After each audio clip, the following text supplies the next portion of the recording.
Apa kabar nih? Alhamdulillah, puji Tuhan baik. Gini Bang, aku pengen tanya nih mengenai pilkada serentak yang di tahun ini ya, 2024. Saya kan lihat ini Abang di akun sosmednya ini, di konten-kontennya itu mengulas isu pilkada. Nah, menurut Abang nih, pilkada mana saja yang menjadi perhatian khusus? Ya, perhatian khusus sih nggak khusus-khusus sekali lah.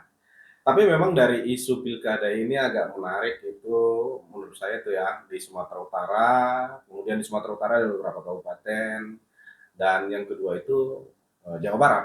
Yang paling serius saya perhatikan itu Jawa Barat. Oh gitu. Jadi kenapa sih harus Jawa Barat? Kok kontennya itu kebanyakan aku lihat Jawa Barat, Jawa Barat. Kan banyak itu daerahnya. Di Sumut ada, di Pilkada ini di Jakarta ada. Kenapa harus Jawa Barat? Ya itu pertanyaan dari teman-teman yang lain juga. Bang Juson nih kok serius banget dengan Jawa Barat gitu. Tapi ini mau saya sampaikan bahwa Jawa Barat itu menurut saya itu yang paling pertama karena ada Deddy Mulyadi. Itu yang paling pertama. Oh, pantesan. Karena secara historis dia dengan Deddy Mulyadi itu jauh sebelum pilkada, bahkan jauh sebelum pilpres juga kita sudah berbicara tentang sosok Kang Deddy Mulyadi gitu. Nah, ketertarikan itu makin mengemuka pasca kita dulu sempat mendeklarasikan Kang Deddy Mulyadi untuk capres, dan ternyata peluang itu belum ketemu, dan kita setback berpikir ulang bahwa memang ya harus jadi gubernur sepertinya untuk masuk ke kontestasi nasional. Kira-kira begitu. Di samping itu, secara personal Kang Deddy Mulyadi menurut kita itu secara ide ya Bang ya, secara ide itu ya hampir-hampir mirip dengan apa yang kita cita-citakan.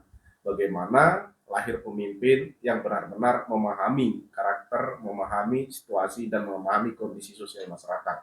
Karena dia tidak gubernur saja, Kang Deddy Mulyadi bisa melakukan banyak hal untuk itu. Nah, itu ketertarikan sampai sekarang itu masih terus kita diskusikan. Jadi ya itu yang kembali menjadikan momentum pilkada ini sehingga kita akhirnya all out untuk Jawa Barat gitu. Oh gitu. Tapi kan begini Bang, saya potong, sorry.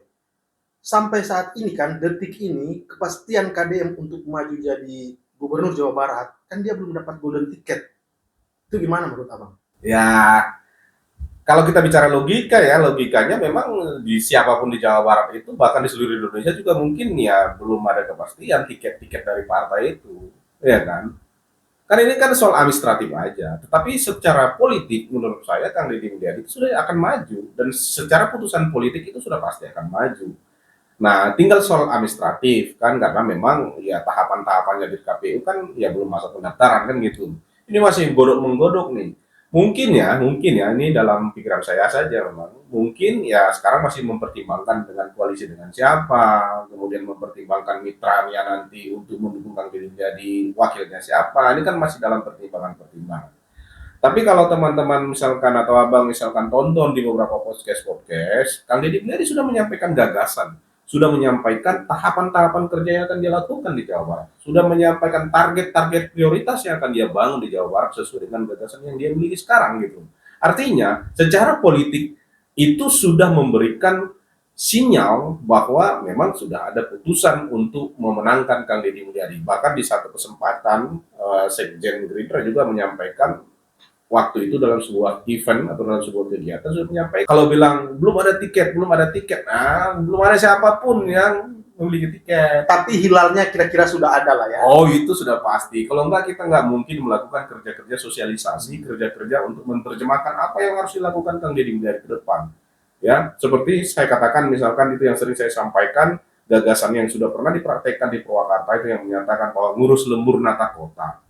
Ini kan terus didiskusikan nih di bawah nih. Ini kunjungan ke desa-desa, dialog partisipatif kita bangun, bagaimana rumusannya secara teknokrasi itu, bagaimana mempraktekkan itu nanti ketika gubernurnya itu sudah dipimpin oleh Kang Deddy Mulyadi. Nah itu kita diskusikan terus, karena memang hanya dengan cara itulah maka kita mendukung seseorang, bukan karena gimmick atau karena yang lain-lain gitu. Tapi ada kesamaan visi, ada kesamaan karakter, ada kesamaan cita-cita ke depan untuk membangun Jawa Barat gitu. Dan saya kira semua orang akan tertuju sekarang perhatiannya sama Kang Deddy Mulyadi. Kalau sudah dinyatakan truk, udah tinggal jalan aja cuma. Ya, kira-kira siapa pasangan? Ada clue nggak pasangannya Kang Deddy Mulyadi sebagai wakil gubernur? Ya soal pasangan kan saya tidak ikut mempertimbangkan ya atau clue-clue seperti apa soal pasangan karena itu tuh ranahnya elit ya. Kadang-kadang memang perkawinan-perkawinan politik itu kita tidak bisa duga gitu ya. Sama seperti pilpres misalkan memang siapa yang bisa duga perkawinan-perkawinan politik itu. Tapi secara prinsip kita ingin memastikan, kita ingin berjuang untuk Kang Deddy Mulyadi menerapkan gagasan-gagasannya, mempraktekkan gagasan-gagasannya. Karena menurut kita gagasan Kang Deddy Mulyadi itu bukan gagasan yang asal disampaikan sebagai visi misi doang, tetapi itu lahir dari praktek selama 2 periode memimpin Polri. Tapi mempengaruhi juga kan siapa itu wakilnya. Ya pasti pasti akan mempengaruhi, tetapi kan yang paling pertama yaitu pertimbangan-pertimbangan kedua ya bagi kita itu kan ranahnya bukan ranah keputusan elit dengan siapa berpasangan, tetapi bagaimana orang memahami apa yang harus dilakukan ketika Kang Deddy Mulyadi jadi gubernur, apa yang akan diperoleh oleh masyarakat, pembangunan seperti apa yang akan terjadi di Jawa Barat ketika Kang Deddy Mulyadi gubernur. Nah itu yang perlu kita diskusikan sehingga dorongan masyarakat itu lahir dari hati mereka, bukan dari mobilisasi. Jadi abang juga mau mengatakan bahwa siapapun wakilnya, Deddy Mulyadi gubernurnya. Oke, siap. Oke bang, dari ulasan abang tadi, ini pertanyaan penutup. Kira-kira nih, apa yang akan abang lakukan untuk mewujudkan Kang Deddy Mulyadi menang di Jawa Barat dalam pilkada kira-kira 27 November ya? Ya, 27 November. Apa wujud abang?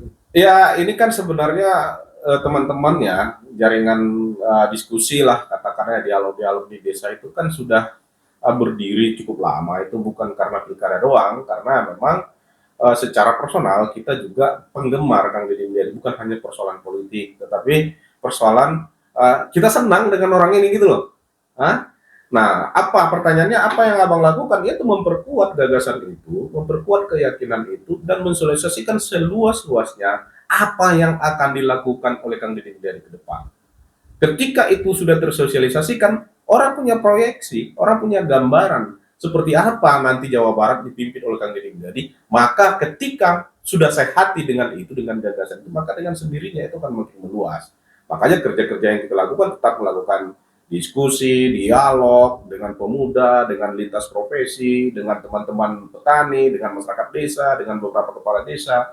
Itu dialog kita lakukan terus menerus gitu. Sehingga ketika momentumnya nanti tiba, kita sudah memahami bahwa ada sosok nih, Deddy Mulyadi nih, yang akan memperjuangkan Jawa Barat dengan gagasannya ngurus lembur nata kota itu gitu. Maka saya keliling bang terus, yang saya lakukan itu karena memang kemampuan saya di situ. Artinya ya saya setia aja pada perkara-perkara kecil, yang penting itu konsisten dilakukan dari pertemuan ke pertemuan, 20 orang, 30 orang sampai 100 orang itu terus kita gulir terus menerus agar sampai suatu saat nanti menjadi bola salju yang tidak perlu harus dikomando. Mereka sudah tahu melakukan apa yang harus mereka lakukan untuk menangkan Kang Deddy Mulyadi ketika nanti 27 November 2024